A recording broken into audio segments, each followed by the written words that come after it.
Zonja dhe zotrin, do të ndalemi në hapësirën e intervistës, do të flasim për situatën politike në Malin e Zi. Kam në një lidhje me Skype zotin Vujovic, unë do të përkthej nga anglishtja, faktikisht do të kemi një përkthim simultan. Mr. Vujovic, thank you very much for finding the time for having this interview together.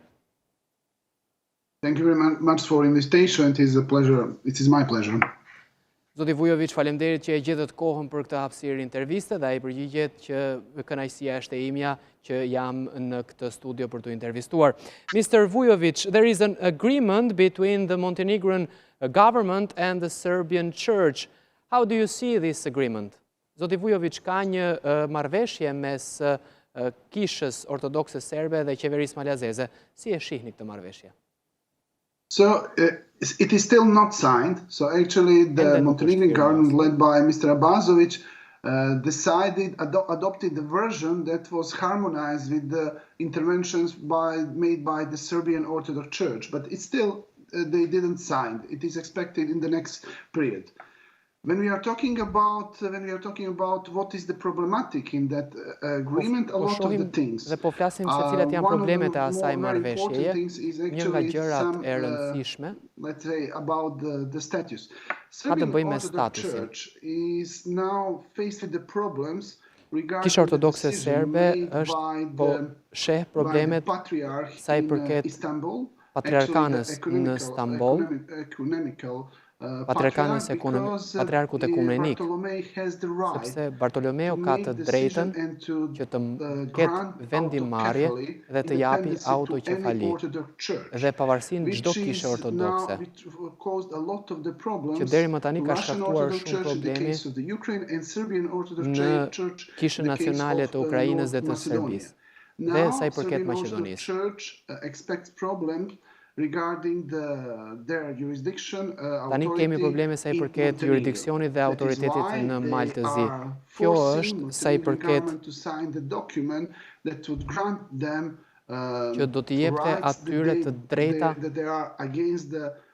që të jenë kundër kushtetutës dhe ligjeve në Malin e Zi. Mr. Vujovic, how do you see the political balance today since the declarations of President Đukanović? Zoti Vujovic, si i shihni deklaratat e Đukanovicit dhe situatën politike aktualisht në vend?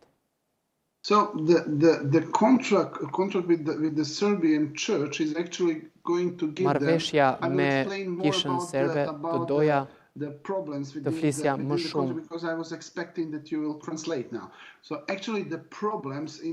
Aktualisht problemi ka të bëjë me ku kisha po kërkon ekstraterritorialitet, që të ketë të drejta jo vetëm mbi manastiret, por edhe pronat të tjera. Diplomatic, let's say, embassies, edhe sa i përket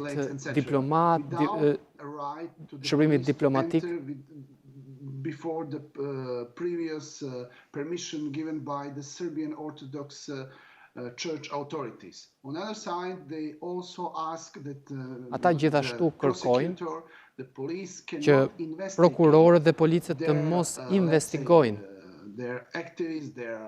aktivitetet e tyre, leadershipin e tyre, sa i përket prizve të Kishës Ortodokse, që është gjithashtu kundër ligjit tonë. Gjithashtu, po kërkojnë edhe për lëndë fetare në shkollat tona që është e ndaluar.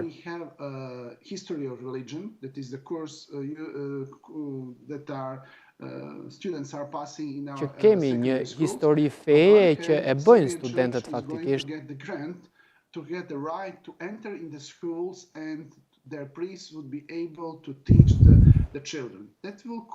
kjo do të shkaktonte në qoftë se do të fusnim këtë lëndë në shkollë.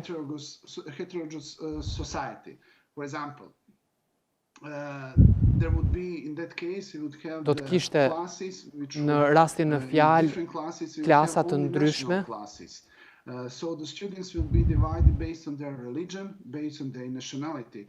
Do të ndaheshin sa i përket nacionalitetit dhe fesë dhe do të sillte probleme, ndoshta edhe tensione mes nxënësve në shkollë. and Herzegovina. Also, Kemi një situatë të ngjashme në Bosnjë dhe Hercegovinë.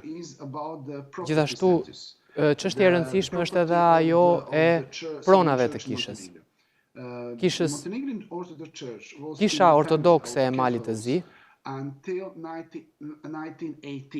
ajo daton që nga 1918, pas luftës së parë botërore. E humbëm atë pavarësi, sepse kishte një vendim të asaj kohe nga mbreti i Jugosllavisë, që ato kohë quhej Mbretëria e Serbëve, Kroatëve dhe Slovenëve, që kisha duhej të unifikohej në një kishë të vetme ortodokse. Por problemi ka të bëjë me rregullimet. Të gjitha pronat e kishës gjatë kohës që Mali të Zi në 1918 i kishte shteti, jo kisha.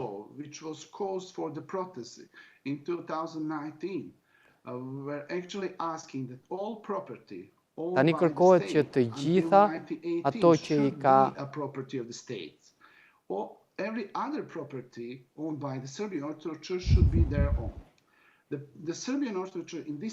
Kisha Ortodokse serbe, kjo marrëveshje, dhe Abazoviç nënshkroi se nuk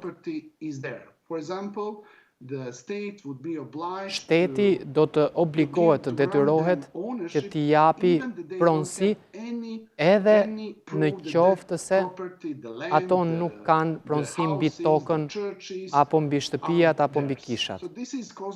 Pra kjo po sjell probleme të shumta dhe kjo është arsyeja dhe arsyeja pse demokratët socialistë dhe socialdemokratët, partia që drejtohet nga Gjukanoviçi dhe ministri i mbrojtjes i Malit të Zi, nuk e mbështesin atë marrëveshje. Mali Zi nuk ka probleme që të nënshkruajë një marrëveshje me Kishën Ortodokse serbe, por kisha nuk mund të jetë mbi shtetin. Por duhet të harmonizojnë sjelljen e tyre. Nëse nuk e bëjnë, atëherë do të kemi probleme të rënda politike.